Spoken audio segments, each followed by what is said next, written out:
বাংলাদেশের পণ্যে পারস্পরিক শুল্ক ৩৫% থেকে কমিয়ে ২০% নামিয়ে এনেছে যুক্তরাষ্ট্র। অপরদিকে ভারতের পণ্যে ২৫% শুল্ক আরোপ করেছে দেশটি।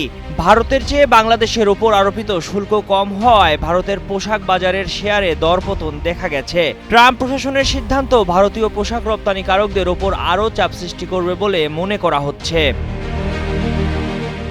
বাংলাদেশ যুক্তরাষ্ট্রে বিপুল পরিমাণ তৈরি পোশাক রপ্তানি করে। ভারত দীর্ঘদিন ধরেই এই বাজারটি ধরার চেষ্টা করছে, কিন্তু প্রযুক্তি ও শ্রমের সহজলভ্যতার কারণে বাংলাদেশ এগিয়ে আছে। তবে গত মাসে যখন বাংলাদেশের ওপর ট্রাম্প ৩৫% শুল্ক আরোপ করেন, তখন ভারতের বাজার বাংলাদেশের চেয়ে এগিয়ে যায়। ওই সময় দেশটির পোশাকের বাজারের শেয়ারের দামও বৃদ্ধি পায়, কিন্তু নতুন শুল্ক ঘোষণার পর পাল্টে যায় চিত্র।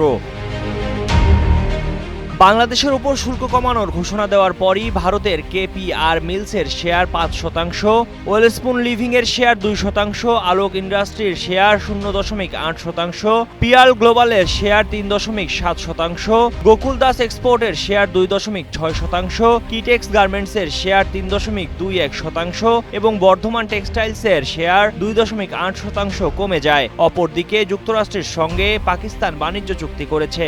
এর ফলে দেশটির পণ্যে ১৯% শুল্ক আরোপ করেছে যুক্তরাষ্ট্র, যেখানে গত এপ্রিলে আরোপ করা হয়েছিল ২৯% শুল্ক। এছাড়া পাকিস্তানের সঙ্গে যৌথভাবে তেল অন্বেষণের চুক্তিও হয়েছে যুক্তরাষ্ট্রের।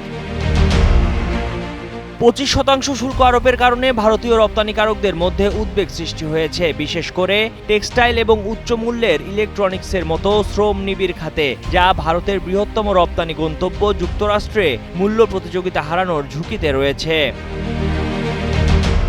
যুক্তরাষ্ট্রের সর্বশেষ শুল্ক পরিবর্তনে দেখা গেছে ৫০টিরও বেশি দেশের শুল্ক আগের তুলনায় কমানো হয়েছে, যার মধ্যে দক্ষিণ এশিয়া ও আসিয়ানভুক্ত দেশগুলো রয়েছে।